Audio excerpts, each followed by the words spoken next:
মাধ্যমিক এবং উচ্চ মাধ্যমিক পরীক্ষার ফল প্রকাশ হবে মে মাসেই। রাজ্যের শিক্ষামন্ত্রী ব্রাত্য বসু জানিয়েছেন, আগামী 2 মে মাধ্যমিকের ফল প্রকাশ করবে মধ্যশিক্ষা পর্ষদ। উচ্চ মাধ্যমিকের ফল জানা যাবে আরও কিছুদিন পর। 8 মে উচ্চ মাধ্যমিকের শিক্ষা সংসদ ফল প্রকাশ করবে বলে জানিয়েছেন শিক্ষামন্ত্রী।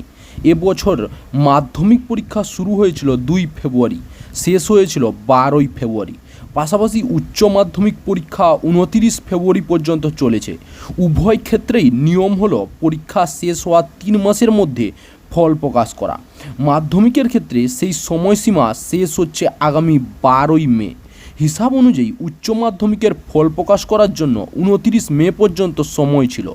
90 দিনের আগেই 2টি পরীক্ষায় ফল প্রকাশিত হচ্ছে। পরীক্ষা গ্রহণের পর থেকে খাতা দেখে নম্বর আপলোড প্রভৃতি বিভিন্ন প্রক্রিয়ায় এবছর পরিবর্তন এসেছে। মাধ্যমিক এবং উচ্চ মাধ্যমিক উভয় ক্ষেত্রেই মানুষের শ্রম কমিয়ে যন্ত্রের ভূমিকা বাড়িয়ে দেওয়া হয়েছে। মাধ্যমিকে অবশ্য গত বছর থেকেই কম্পিউটার ভিত্তিক পদ্ধতি চালু করা হয়েছিল।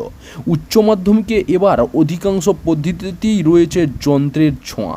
সেই কারণে ভুল হওয়ার সম্ভাবনা আগের চেয়ে কমেছে বলে মনে করা হচ্ছে। পর্ষদ এবং সংসদের তরফে বলা হচ্ছে, পরীক্ষার খাতা দেখার ক্ষেত্রে যাতে স্বচ্ছতা থাকে ও ভুল ত্রুটি কম হয়, তাই ছাত্রছাত্রীদের স্বার্থে কম্পিউটার ভিত্তিক পদ্ধতি চালু করার সিদ্ধান্ত নেওয়া হয়েছে। 2025 সালের মাধ্যমিক পরীক্ষা শুরু হবে 14ই ফেব্রুয়ারি, শেষ হবে 24 ফেব্রুয়ারি। এবছরে উচ্চ মাধ্যমিক পরীক্ষা শুরু হবে 3 মার্চ, চলবে 18ই মার্চ পর্যন্ত।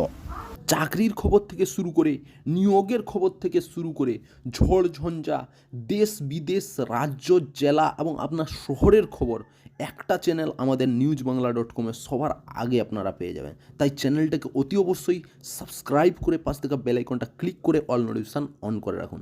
জয় হিন্দ, জয় ভারত।